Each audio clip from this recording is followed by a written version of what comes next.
Hello. Hey, hey, hey. Can everyone hear us? I'm sick. I still sound sick. Yeah, you sound a heck of a lot better than you did earlier this week. What's up? I woke up Wednesday sick. I don't know why. I don't know where you got it from. I don't know. But it's not Coves. Nope. Because I took the RFID test and it's not Coves. Or it may be, and maybe the test is wrong. Shit, I don't know. Could be, but Is this thing on? We're on. Are people saying something? Martin's here. Oh, what's up, man? Let me see. I'm not logged in or something. There was a weird thing like with the thumbnail on this. It wasn't there. I don't know what the deal was. Like usually they put something, but anyway, I guess we're on. What's up, Lauren? What's up, Sydney? What's up, everybody? So I am sick, and that is the reason why we probably only gonna do one story. And then so we do two stories for Taco Supremos. I'm like winded. I can't even talk. Just take it slow. Take it easy. But that will be on Monday. And I am on the back end of this. Okay, I'm on the back end. Yeah, you're definitely way improved today over. Yeah, I wouldn't be able to do this. Thursday, I think, was your worst day, right? Oh, man. Yeah, I think so. Oh, man. Yeah, I have the man cold. But let's see. And there's no Jen today. She is back up north for her sister's graduation from law school. So she gets back this evening.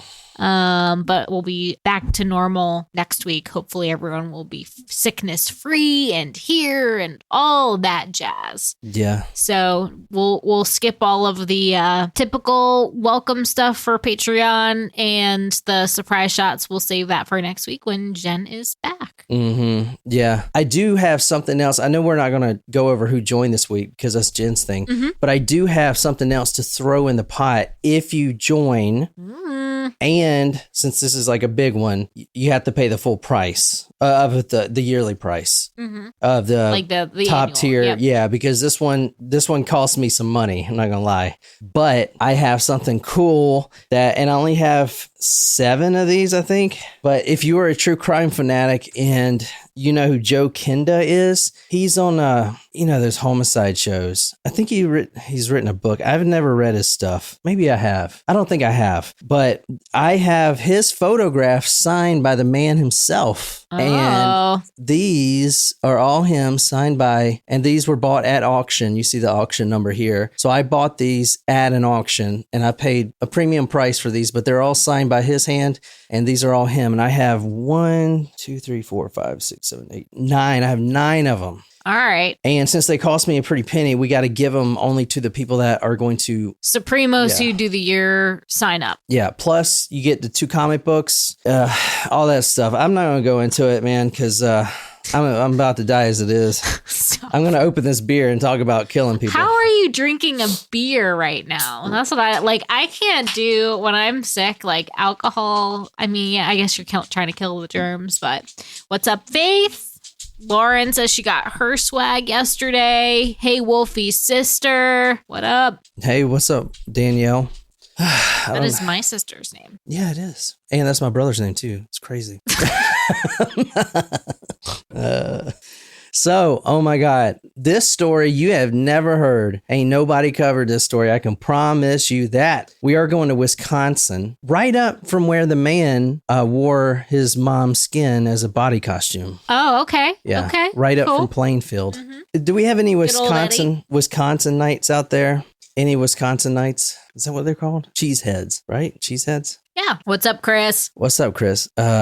Oh, he used to live in Wisconsin. Oh, yeah, so we're going actually to the North Woods. You're going to find out real soon what the story is about, even though you never heard it. So I'm just going to go ahead and shout the author out and the book that Nicole's going to be reading from, because it doesn't give away anything besides people dying, But tell me if you've heard of this. This is a true story. And this is from 2004 when this happened. This is in the North Woods, and we are reading The Tree Stand Murders. Has anyone heard of this? No, but it's like, is someone hunting people? Like, that's kind of what it sounds like. Well, you tell me by the cover. That's what it looks like. So this is by a local author, David B. Whitehurst. And not to give away the story, but he wrote this because one day out there hunting, this was November 21st, he was out there hunting deer, and he heard a bunch of ambulances and sirens going off. And this story is crazy. I don't think anyone's heard of it. So with that being said, I say we get started. We're going to Wisconsin. We're going to the North Woods. We're going to 2004. November 21st, 2004, which I was in boot camp. It says when you just joined. No, I think I was graduated by then. I had to spend like an extra few weeks in there because I was like, I didn't talking back to the Master Sarge. I didn't adapt quick enough. I didn't conform. I am not surprised. Chris says it's the opener of deer season. Oh, look at that. He knows. We have a hunter. I wanted to do this story during deer season, but I don't know when that is. And I was just really interested in this. That's okay. This is around noontime where I'm starting the story. And this family, the family that owns these 140 acres in Wisconsin. And I will tell you right now, I'm not a hunter.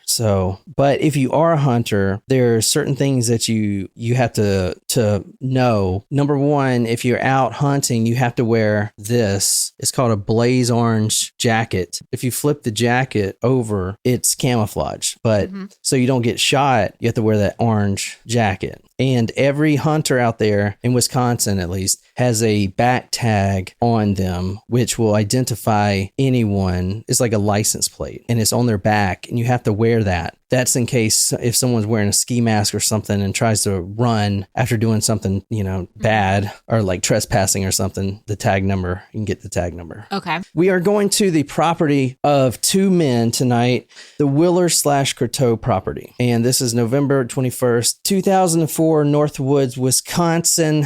One of the members of these two families, and it's just not the Willers and the Croteaus. There's other people, friends of the family, that are going to be involved in this. Now, I want to say before we really get into this story, don't worry about the names of people because there's a lot of them. Okay. But I can't do like man one, man two. I will say the names, and I'll try to make them clear. Just don't get bogged down on who's who. Okay. They're all male except for one female in the story. Okay. All right. And one other thing, one of the males' names is Lauren, and I'll tell you that later, but that is a little confusing. Okay. All right. I'm going to read some of the actual conversation that this family and their friends have with a trespasser, a single man that they find not only on their property, because even you probably know this. If you're deer hunting, you can't go on someone's private property and shoot a deer. Now, that happens a lot, and it's been happening forever. They don't realize that they're on private property. Also, you're supposed to bring a compass and a plat map with you so you know where you're at. And on those maps, it is easily recognizable if it's someone else's property. Not only that, there's most of the people that have this private property, they put up signs, trespassing signs, and they put them up like every 20 yards or 50 yards on every other tree, basically. So trespassing does happen. But when you have 140 acres plus, it happens more than you would like to. Now, there's a difference between trespassing on purpose and accidentally. You would forgive someone for doing it accidentally. However, if someone is doing it on purpose, that's a whole different story. Like repeatedly, they've been told, that type of thing. They've been told or whatever. But not only that, because you can lose your hunting license if you get caught doing this. Okay. But not only that, if someone trespasses knowingly and climbs up your deer stand that is empty, that is a huge, that doesn't happen. Like, no one has the audacity to do that. So the thing about question. So and this might be something that like Chris can answer. Are deer stands is there public land where there are deer stands? And yes, I'm assuming this is in this situation, he knows it is owned by someone and it's not public property. Okay, so this is what I learned about this area, Wisconsin. I don't know about anywhere else, but deer stands, even in public lands, are not permanent structures. You cannot nail up a deer stand, even in public land. The only time you can do that is if you own the property, private property. So how hunters would get around this is, and if they're on public land, which they should be, they have these temporary stands that they sell at like Bass Pro Shops. Mm-hmm. And I'm not sure how they work, never used them, but you basically shimmy up a tree, and I think it's like one of those pull-up bars that like hang from your door that uses the fulcrum of the door or something like that. So I think it's like the same thing. But anyway, you shimmy up this tree, put this deer stand on, and then you can remove it. Okay. So it's temporary. Got it. I think the rule that I was reading was no permanent structure can be there more than 24 hours or something like that. So that basically takes out deer stands.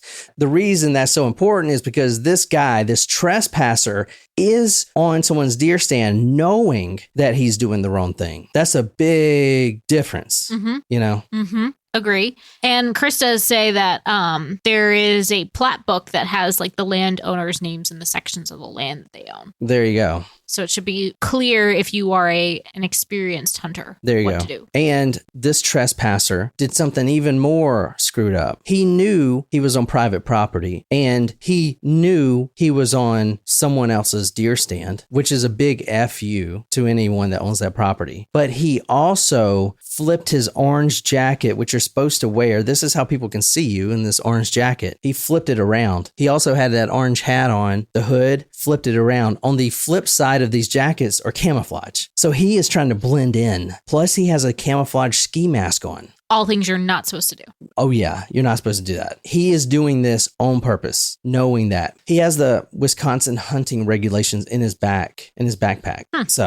So he knows that there are rules. He's choosing not to follow them.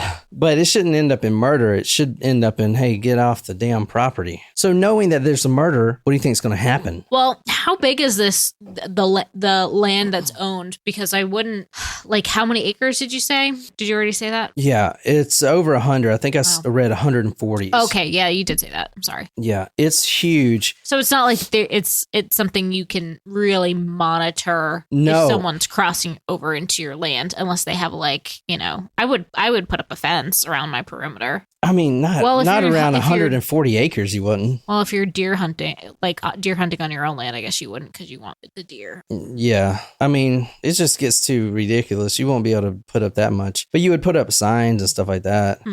And Chris says you have to wear at least 50% blaze orange. Yeah, blaze orange is what it's called. This is where we are right here. This is the exact spot you're looking at, right by Deer Lake. Uh-huh. Now, there's a little road here, Deer Lake Road. In this area is private property. All of this, literally, almost this whole township is private property. And there's a cabin up here. I think it's actually right here in this clearing somewhere, from what it looks like on the map.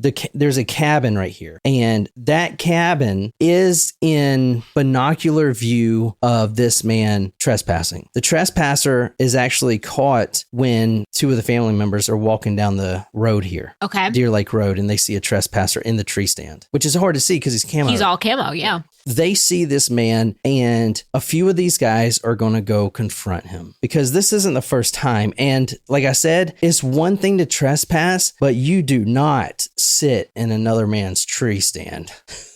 Apparently.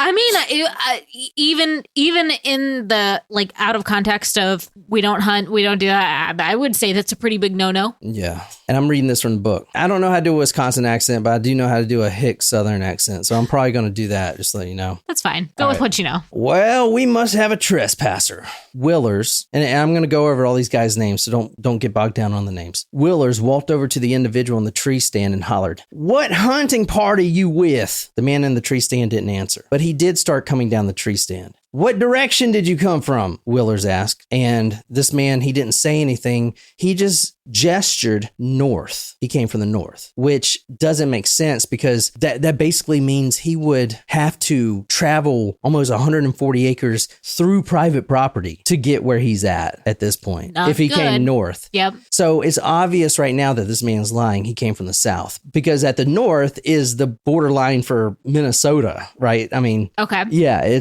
that's north. He didn't come from north. He came south. Okay. But he is gesturing that he came from the north, and he's not saying anything. You're on private land and you have to leave. Now's the first time he responds. I didn't know I'm on private property. I didn't see any trespassing signs or fences. More signs aren't needed. You should carry a compass and plat book to avoid wandering on private property. The man apologizes again. He's very apologetic and he continues to climb down the tree. And that should be the end of the confrontation. The man asks, what direction do I go to get off this property? And that's when Miller says, go east, and he points. At that point, this man wearing a ski mask walks away. Okay. And that should be the end of the story. Well, it should be. No. So this man was told to walk east, but instead he walks south. So he's basically doing his own thing again at this point. But he doesn't have a compass on his person. He walks on what they call the food plot trail, which I just learned what it was. The food plot gets its name from the clover, corn, alfalfa, and other crops deer love to eat. Willers and Croteau planted them on this little trail to bring in deer. So he's walking down that trail, right? Okay. This guy, Terry Willers, he walks back to the camp, to this little cabin, and he tells everyone, just trespasser, whatever, everything's... It's all good here. Yeah, it's all good. Now he's leaving. Now he's part owner of this whole land. Remember, it's the Willers Croteau. Right. He walks back, and then Bob Croteau, the other property owner, says, no. Especially if he's in the tree stand, we need to go have a talk, good old talk with him. Oh boy. Because this isn't the first time this has happened. With this same individual. No. They don't know who this individual is. Okay. They can't see him. He's covered up. But there have been individuals trespassing on the property, and they're always told to leave. Yelled at, get off the property. They don't even look at the signs posted on the trees. They don't care. And now one of these people has gone so far to climb up a privately owned tree stand, actually owned by this guy's son, Bob Croteau's son. This guy climbed up it, turned all his orange around to not be spotted by them so he can hunt a deer. That's not cool. Agree. So Bob Croteau is going to go over there and he's going to make sure that this man knows never to come back. And not only never to come back, but to tell his friends never to come back, because out here in the North Woods, as I was reading, is kind of like the Wild Wild West. You can't, I'm thinking of that movie. I should say Wild West. In the North Woods here in Wisconsin, it's kind of like the Wild West. There's, yes, cops and law enforcement, ambulances, EMTs will come, but they are way spread thin. It's rural. It's real rural. This is forest area. Yep. Okay. The law enforcement, which is in small numbers in these little counties to begin with, they expect you, being a qualified and competent hunter and a family, to figure things out by yourself. I mean, this is like one step away from Texas Chainsaw Man. No, I'm just going to say that. Jesus.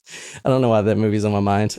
Chris does say rural is an understatement. So he is affirming. All right. What direction did he go? That's what Bob Croteau asked. And I'm reading this from the transcripts, exactly how it is verbatim from this book, right? So this is now 11:35, and this trespasser, who they can't even tell who it is, they didn't get the back tag, they don't know, they can't even see the guy's face. He didn't even want to talk. He was gesturing. He's now walking off, and Bob Croteau gets on his ATV and another UTV, which is, don't get mixed up in ATV and UTV. ATV is a smaller version, UTV is the bigger version, but it's like interspersed here. Just think ATV. So this man has walked away, confrontation over, heading away, and now Bob Croteau and some of the other family members jump on two ATVs, and they're basically chasing after him because they're going to have a talk with this guy.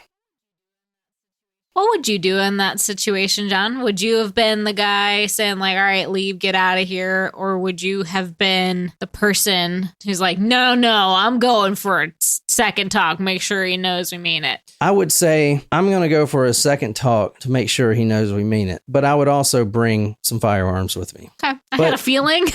But why would you need firearms? Because people are out shooting deer, not humans. Well, you honestly, it kind of is like runs into like a road rage kind of situation where, you never want to, like, you just don't know what crazy somebody is gonna get into. So I would never like get out of the car, or like, you just don't know. You just don't know. So that's where I would err on the side of like, all right, I'm staying put. He's leaving. Well, so I recently purchased some tear gas, as you know. So I wouldn't say I'm trigger happy, but I would like to see what someone would look like if they got shot with some tear gas. That would be kind of crazy, you know? I'm too old to fight. I'm like 40. Plus, I'm too lazy. Man, it's like, dude, if you walk any closer, just know I'm an older guy now. I don't fight. Here's some tear gas. Pow! Look at that. But that's assuming it gets confrontational. Well, no, it doesn't. I'm going to tear gas him anyway. I mean, that's not going to kill him. They're just going to learn to be nice. They finally catch up with this man, and this man keeps walking away, and they're yelling at him to stop. Now, put yourself in this man's situation. There are 5 individuals that are really mad at you, coming towards you in ATVs. You don't know if they're armed. You don't know their intentions. All you know is the situation seemed to be over. And now, as you're leaving, these people are coming towards you in the middle of the Wisconsin forest. Yeah. So put yourself in his shoes. So if it was an honest mistake, I would be like terrified and angry because I'd be like, all right, I'm already walking away. Like, what are you doing? Yeah. That's when Bob gets off and he says, were you on my son's tree stand? The man apologizes again. Yes, I'm sorry. I didn't know that was your stand. Then things got a little confrontational. I guess they thought this man was kind of being like, yes, I didn't know. And just kind of like, whatever. Dismissive. Dismissive. What the fuck were you doing on my son's tree stand? That's what it says. So that word there does bring it up a little bit. That right there is a confrontational word. It's because you got to keep in mind, there's one of this guy and 5 of these other guys in the woods, and now he is yelling. It seems like he's starting to pick a fight again. When he started this guy was walking away. This man continues to walk away as pretending he doesn't hear. Tree stands don't grow out of fucking trees. Do you think that fucker grew there by itself? He is angry. The man keeps walking. Which direction did you come from? The trespasser puts his hand up to show northeast and keeps walking. Did you know that you had to cross 400 acres of private land to get here? At this point, he says, no, I didn't see any trespassing signs. And then Preto shot back, I don't have to put up any more goddamn signs. Then the man retorts, how do I know this is private land? Are you fucking lost? Bob says. So this is getting uncomfortable. Yeah. And then this man, Bob Croteau, says, give me your name. I don't have to give you anything. Now, remember, he has a back tag. All hunters must have a back tag. So, and that back tag is basically your license number. Mm-hmm. If what do you call them? No, they have rangers there? Forest rangers? I guess DNR, which is something. Do not resuscitate. You sure you're thinking of the right acronym? Yeah, DNR. Tell me what DNR is, Chris. Do not resuscitate. No, it's not, damn it. It's a DNR agent. It's something. Deer and rescue. Damn, I don't fucking know. Deer and something. Deer and rabbits. It's the deer and rabbits officer. The DNR, do nothing right, people. Is what Sable says. Deer and rabbit. It's called the Department of Natural Resources.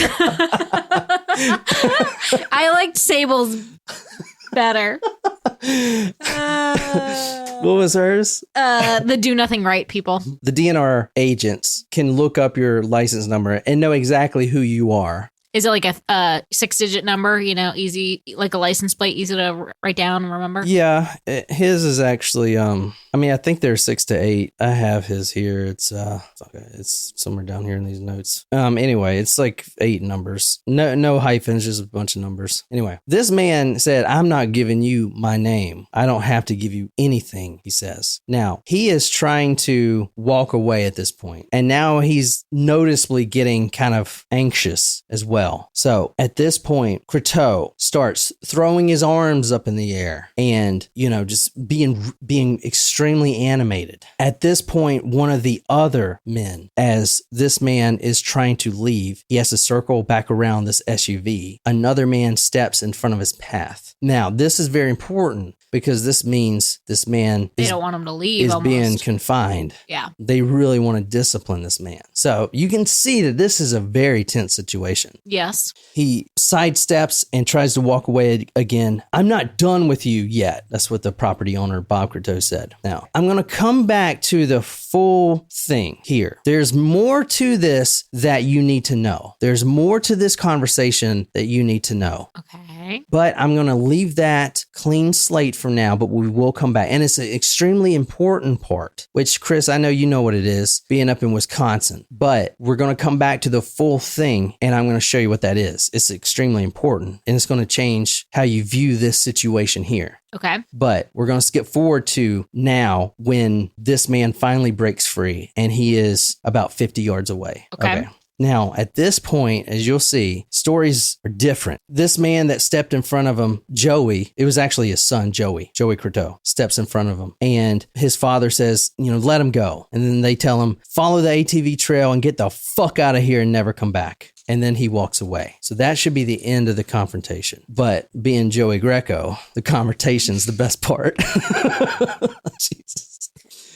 Now, this is important too. They just remembered he has a back tag number, and the trespasser forgot about his back tag number. Bob, the property owner, tells his son, get that tag number. See if you can see it through the binos. Get it. They get the tag number, which is an 8-digit number. They're looking for a pen or something. No pen, no paper. So he takes his finger, and on the hood of the ATV is all dusty, and he puts the number in there, which is important. Okay. Because the tag number is now on something. Okay. It's in dust, but it's still there. Fuck. Yep. Which identifies this guy. Mm-hmm. The tag number here it is 0685505. As this man's walking away, Joey Croteau, the son, thinks that this man gives him the bird, the finger. That fuck you, man. Which I think means like, how are you in France, right? Like, hey, how are you? I'm just, or is that something they just told me when I went to France? And that's why I got kicked in the balls. Hey, how's it going? I'm an American. Oh, fuck. Why does this keep happening? What? You really think that's how they say hello?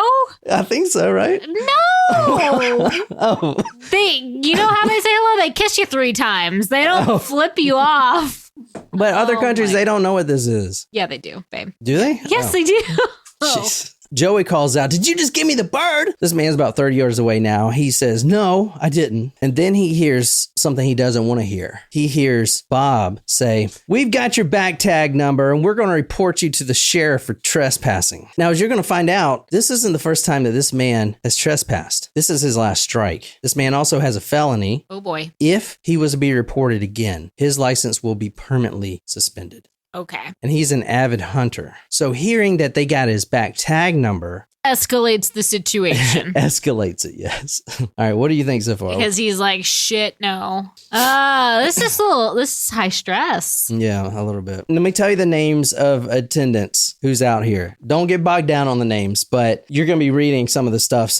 But there are five men out here at this point. There are other people in this story, but they'll come in later, including one female. But in attendance at this spot where this confrontation is happening, they have 2 ATVs. There is a Lauren Hesbeck, who is a male. Lauren. That's confusing. There's the property owner, Bob Croteau, and his son, Joey. There's a family friend, Mark Roy, Terry Willers. Terry Willers is important. He's the one that first saw the man, and he's the one that told the man to get off his property. The first time, yep. He's also half the property owner, the Willers, right? He's also important for another reason. He is the only man of this group of 5 who has any type of firearm with him. None of the other men brought firearms. Okay. Because they were just going to go talk to him. And nowhere in the history did they think someone would be hunting humans, or shooting at humans. You shoot at deers. Humans get shot a lot, but that's because they're mistaken for deer, And the last person is Danny Drew. So the rest of the crew, which a lot of them will come in later, stayed at the cabin, which is an eye shot, but kind of far away. Now let's get on with this shit. Let's ramp it up. This trespasser is walking away. And after he hears, "We got your back tag number," he stops. He is walking down a slanted ravine so that everyone else is kind of up top on this hill. But this man stops. He's about 30 yards away and he's doing something. And Terry Willers, who has 15-20 vision, is what it says in the book, could see what he was doing. Was he loading his gun? He wasn't loading his gun. His gun was already loaded. He was dropping his scope. So you have a scope on your gun, which is good for long distance shooting. But I mean, you know, have you ever shot a rifle or anything? No. When you pull a rifle up and you have a scope is good because it magnifies one spot. However, it takes away your periphery from everything else. Mm-hmm. So it's not good for close shooting. Okay. You would never want to shoot someone close with a scope on because it takes too long to accurately focus. And plus you lose all your periphery, right? Mm-hmm. So he's dropping his scope, which is not a good sign. That means he's getting ready to shoot somebody. He's getting ready to shoot someone close, something close. And it's not a deer because he's on private property. So why is he dropping his scope? Because he's going to turn around and shoot the others. Sorry, I'm a little sick, guys. That's why. I know. You're doing great. You're doing great. All right. Lauren Hesbeck, Lauren the male, yells at Bob, "Bob, look out. He's doing something." As soon as Bob looks, this man's trespasser turns around and now he has a rifle and it's inching up towards this whole party. The scope's no longer there. Even now, Bob Croteau and the others are cool and collected. "Listen, asshole, you aren't going to shoot at us. You know, just get the fuck out of here," type of thing, right? Because like I said, you don't shoot humans, you shoot deer. Mm-hmm. You shoot humans on accident. Or if you know you're a female out there. Shit. Shit. I'm just gonna. Oh, shit. I'm just gonna let you sit into that bad joke. So now he pulls up this man, this trespasser, aims his rifle, and he points it right at Terry Willers, the only one with the other firearm. He's going to take this man out. He's pissed off at this point. He's going to take this man out. He's going to take the whole party out. Party of 5, 90210. He's going to take this whole party out, but first he's got to take the rifleman out. Yep. The rifleman, Terry Willers, still doesn't think he's going to do it. He has his gun kind of at the ready position, kind of pointing down as a threat now. "Hey, I got a gun too, MF. Get lost." Yeah. Don't do something stupid. But this man turns around and he is intent to kill and he pulls that trigger. They would never believe this would happen because this has never happened before. You don't do this ever, especially in the woods full of rednecks with ATVs and shit. Right. Like everyone's got a fucking gun, man. I know, man. Except in this situation. And it turns out, we're talking about this guy later, the trespasser, but he's a sharpshooter. Now he's not even using a scope. He's using his iron sights, and he is a sharpshooter. So Nicole's going to be reading from The Tree Stand Murders, a true story by David B. Whitehurst. The bullet struck Willers in the lower left neck, between his neck and shoulder, traveled diagonally across his back, nipped a couple of lobes off his spinal column, and exited beneath his right shoulder blade. He was totally paralyzed, unable to move any part of his body. With that shot, this trespasser sees Terry Willers. He tried to get out of the way of this bullet, but he's just not quick enough. He sees this man's body go limp and flatten on the ground. Now, he's not dead yet, or at all, but he is paralyzed. Jesus. Or at least temporarily. All right, so now we're going to ramp it up a lot. Immediately, what does everyone do?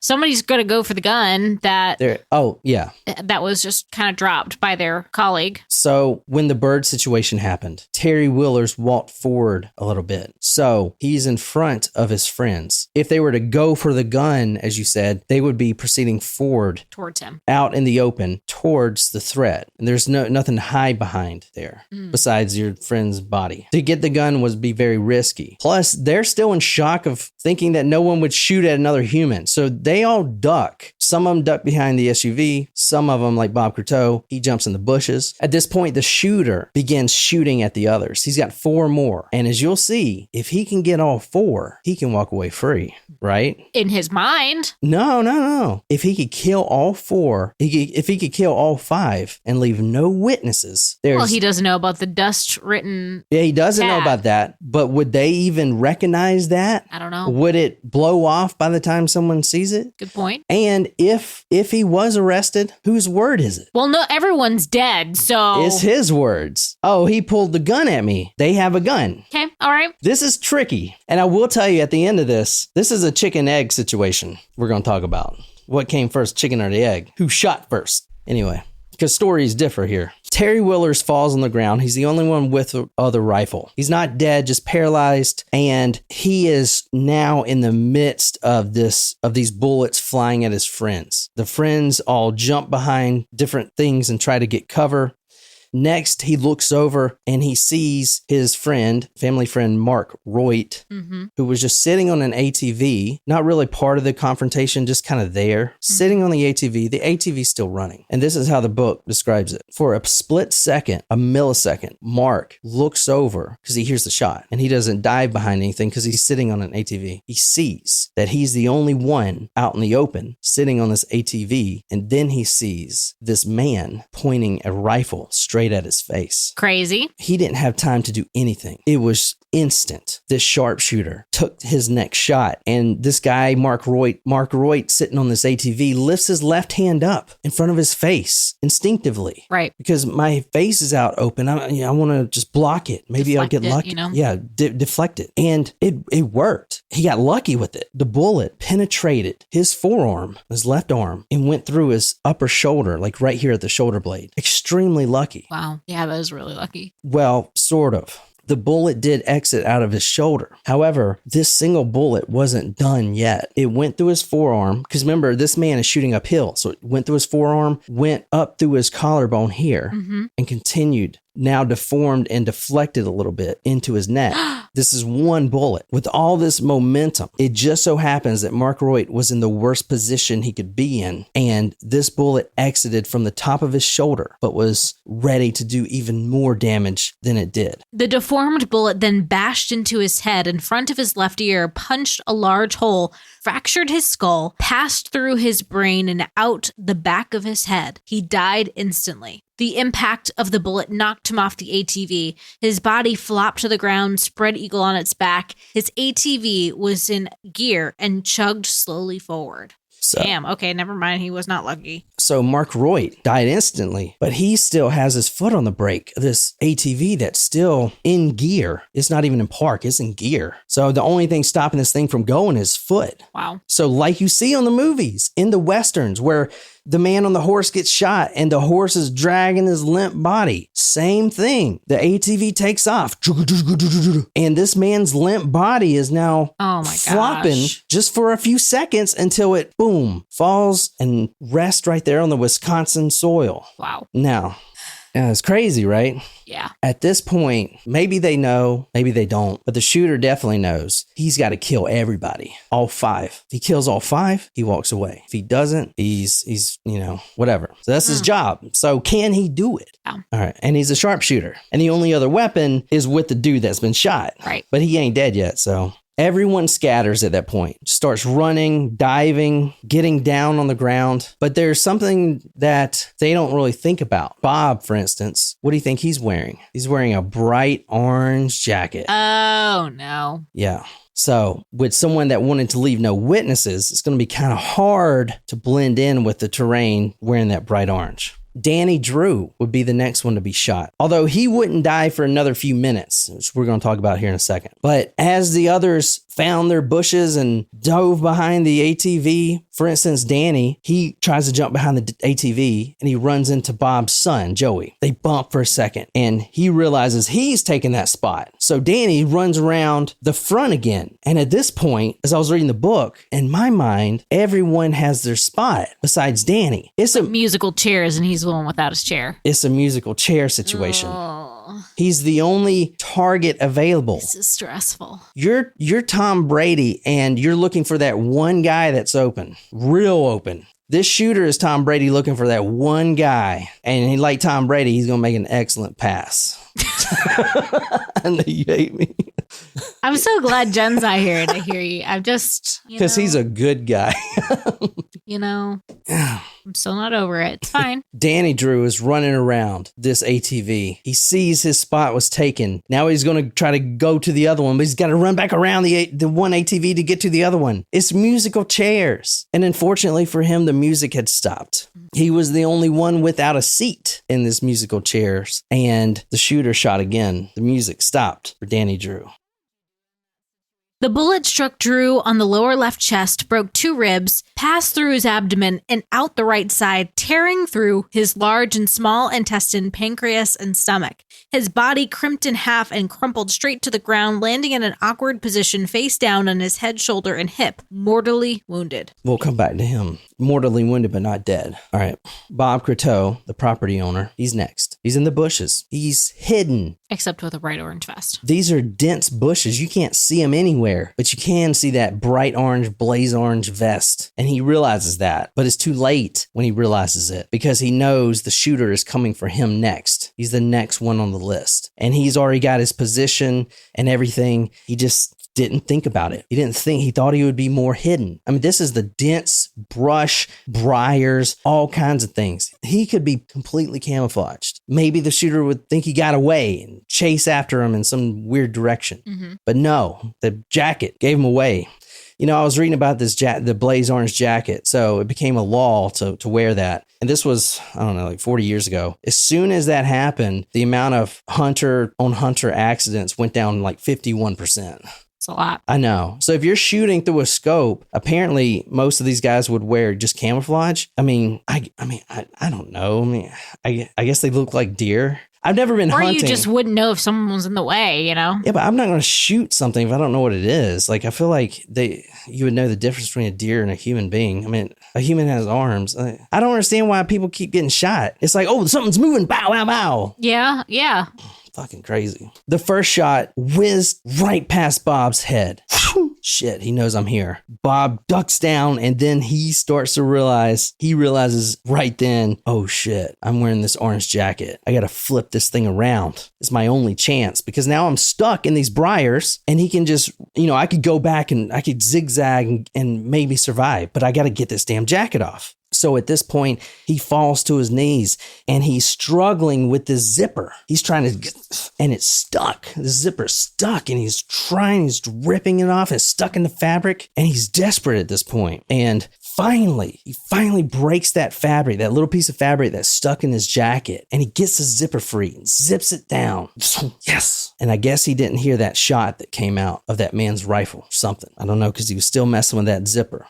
But that once bright orange, the blaze orange jacket is now crimson red. As that bullet traveled 2,600 feet per second, passing dead center through Bob's heart. Wow. And he's just sitting there trying to get that jacket. He didn't even hear the shot. He just sees that jacket that he's been struggling with, finally got it broken free, is now turning red. Jesus. Through the heart, dead center through his heart. You're not going to get away with that. And these are deer rifle bullets. So they're a little bigger than what you would shoot out of an AR-15, a school shooter. That's the best way to let you know what an AR-15 is. That's what school shooters use. But it's a little bigger. It's a 7.62 round. So it's a little bigger. It'll mess you up. So that going through the heart, you're done. Dead center through his heart. He was even turned around the other way because he was messing with that jacket. Right through his heart. Crazy. Wow. Yeah. Wow. Let's go back to Lauren Hesbeck. Lauren hadn't been shot yet. He's the other male. Okay. Yeah. Lauren is by the ATV and he looks to his right and he sees Danny Drew kind of limping on the ground. He looks to his left and he sees Mark Royt on the ground. He knows he's dead. So tell me, what are you thinking right now? I'm thinking, is anyone going to be able to stop this guy or get away? So we have 3 people shot. Yeah. Terry Willer's the first with the rifle shot. Yep. Still alive. Yep. Bob. Drew. No. Mark Royt was next. Yep. He's dead immediately. He was on the ATV, flops off. Mm-hmm.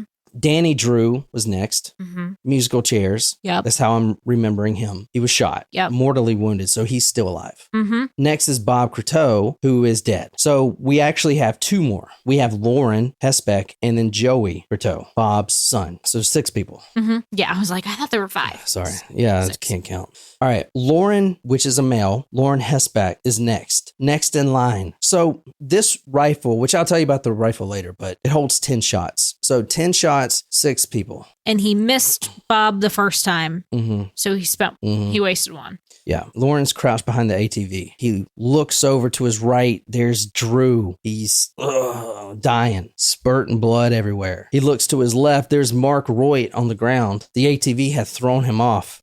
Then he looks directly in front of him, and who was there? That shooter with that muzzle pointed right in his face. Now, this is an ATV. He's hiding behind an ATV. It's actually a UTV, so an ATV, take an ATV and put another one on it. It's just a bigger version. It's like 4-seaters instead of 2. Okay. But it's still small, right? Okay. So it's about 8 feet distance. He's hiding behind this. He looks to the left. He looks to the right. Then he looks in front. Who's in front of the ATV? The shooter, pointing the rifle at Lauren. So what does he do? He runs around the ATV on the other side as the shooter goes around the other way. So even this is kind of like a game. Mm-hmm. And now they're kind of doing that thing you do when you chase your girlfriend or wife around the couch and she goes this way and you go that way and then you're like, At this point, that's what's happening.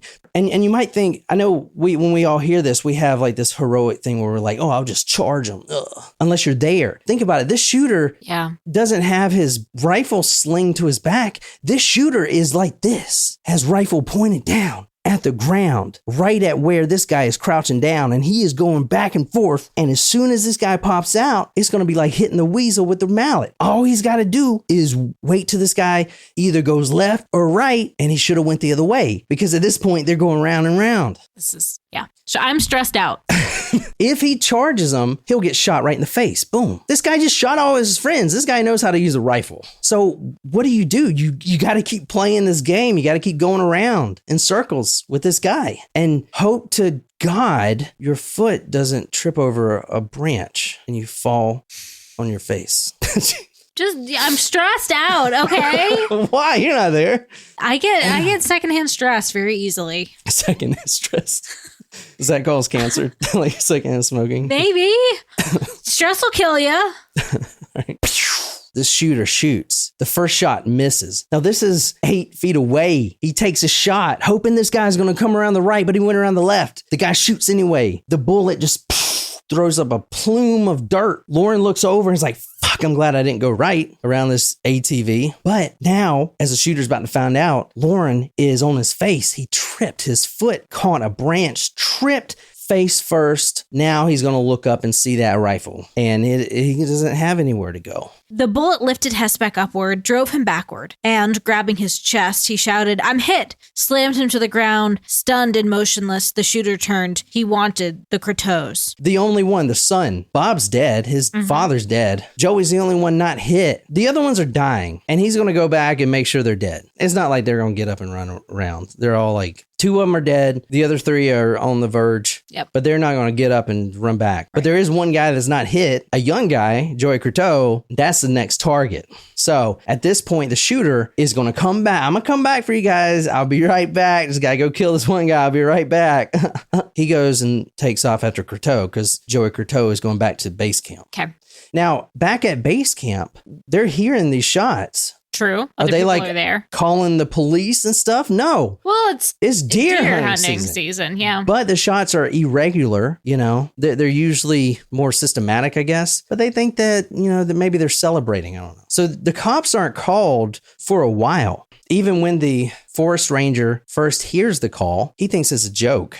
A human shooting people? Yeah, all right. So it takes a long time for those ambulances to come out there and the police to get out there. Wow. A long time out in the middle of nowhere, you know? Anyway, Lauren was hit. You just read that. Mm-hmm. He's wounded. He's temporarily paralyzed, but he's going to survive. He can get up. However, as soon as he's shot, he loses consciousness. Mm-hmm. When he wakes up, his literally worst nightmare, you couldn't even make this up. You cannot even make this up, comes true. Now, the shooter's not there, but there is something else that's going to kill him. Not the shooter, because the shooter's running after Joey. But this man, Lauren Hesbeck, regains consciousness at this point. As soon as he opens his eyes, he hears and he sees that, you remember that ATV that Mark Roy was shot on? Yeah. And it kept going. Oh, God. Now, just briefly, Lauren Hesbeck has lost consciousness. Just briefly. When he comes to, can't move his body because he's been shot, thrown backwards by the bullet, head laying on the ground, ATV coming straight for his face.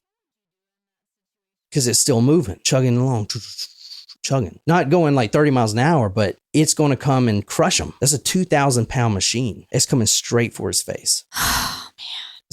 This is fucking crazy. Yes, it is. So he knows that the shooter has ran off because he doesn't hear him, but now this ATV's coming. So he'll describe it as he just, before he could do anything, he just shut his eyes. If it's going to hit me, it's going to hurt and it's going to kill me, whatever. I don't want to see it. Shuts his eyes. And then he hears this loud crackling. It's a wreck. The ATV veered off just enough to crash into the UTV that he was once lying behind. Oh my God. Nearly missing his face. A 2,000-pound machine nearly missed him. Well, I would say he's lucky, but he's already been shot and he's, paralyzed at this point. Yeah. So he's not exactly lucky anyway, but I guess, does this guy live? But he is the only one capable now of walking and getting people help because he's shot in the chest, but he's still good and he's still going to do his thing, right? Jesus. So the first person that he hears is the first person shot, Terry Willers. He makes a noise. Oh, he knows he's alive. Now Lauren stumbles over there. It's like in a horror movie, they're stumbling. Yeah. I'm going to save you, but I'm all fucked up too, Yep. And then the killer's going to come back and kill both of them. Yep. But now it's a race against time. He takes his jacket because the blood coming from Terry Willers is spurting and he has nothing to put pressure on it. He gives him the jacket and he's like, try to put pressure on this wound to stop the spurting blood. He then looks over to Mark Roit, the guy that was on the ATV that almost killed him, and this is how he described it. He walked over to Roit, saw a large hole in his head, gurgling and oozing blood, and knew he could do nothing for him. They're still stuck in the woods. No one's coming to get them because the people in the cabin don't know the situation is going on. It's deer hunting season, right? In attendance by round shot. And he shot at either hit or not. All right. Lauren Hesbeck is a male. He was shot once. I think 2 or 3 shots were shot at him. One time it hit him. Okay. He was the one that was running around. Yep. Right. The only one that's capable of doing anything. The only one that has a chance of survival, honestly. Mm-hmm. The other ones are pretty much dead. Mm-hmm. Bob Croteau's dead. Yep. Shot through the heart. He had 2 shots at him. One missed, next one through the heart. His son Joey is perhaps going to live. He's running like hell through the woods and the shooter's chasing him because he's the other witness. So we'll come back to him. Mark Roit dead. Terry Willers, he's the one that has the hole in the chest. Danny Drew, he is mortally wounded as well. All right, those are who's in attendance, right? Joey Croteau, let's go back to him and then we'll come back to the rest. He's running full speed. He's got to make it back to the cabin, which is only, I think it was only 458 feet away. It's not a long way to run. No. I don't think. I don't know how far that is, and maybe half a mile, something like that. So Joey Croteau is running like hell, trying to get back to that cabin, and the shooter is after him, determined not to leave any witnesses, and he's the last one to go. Joey Croteau is running through the woods back to the cabin. 458 feet to the cabin. The shooter, who is a very fit man and a sharpshooter, is running behind him at full speed. Joey's about halfway to the cabin and he kind of looks back and the man has stopped and he inches up that rifle and he lines up those sights. Joey's head is right in between those iron sights at the front of his rifle. He pulls the trigger. So that's where we're stopping. God damn it. I have to stop it here. There's a lot more. I got to go over. Oh my God. But when are we doing it? Not until Monday? We got to go over the killer. We got to go over. I know. But when are we doing part 2? I mean, we can do it today. I just, dude, this is. I only put out an hour show. The show is only an hour. Tina says, how rude. We can do it today for our supporters. And then if you're... Are you up to it? Or are you dead? No, I kind of want to get it out of the way, honestly. I think I can do it. If you guys give us an hour, I need to kind of recharge. Now, if you're new here, so we do 2 episodes. So this one that I just did will be out on Monday. These episodes are an hour long. And then this will be... I didn't want it to be a part 2, but I don't know how it's going to look when I edit it. And I was talking a little slower because I'm sick. So I will speed it up a little bit. But the part 2 will be out on Wednesday. Cool. If it is a part 2. If it's just all big one thing, you'll hear the whole thing on Monday. If not, hear it Monday and Wednesday. Okay. Or you can join us here in an hour and get the rest of the story. For you Supremos. Like Tom Brokaw. Yeah. And that's our top tier on patreon.com/talkmurder Taco Supremo. And we do those for you guys. That's a special because you guys are supporting us. And you get a bunch of cool stuff too. Like we got a whole swag bag now, like comic books, true crime comic books are super rare. We're giving away these what's this guy's name? Joe Kenda signed autographs. We're giving away true crime cards, and all this comes in the swag bag. Like I said, special for now, and I only have 9 of these, and these will go fast. And I did pay a pretty penny of these at an auction. These are the Joe Kenda. He's a homicide guy. He's a homicide hunter guy. It's like a big show. I mean, I've seen his name before, so be sure to stick around and join us for part 2 in 45 minutes. So that's all I got. Until next time, good night, you lovely, lovely people.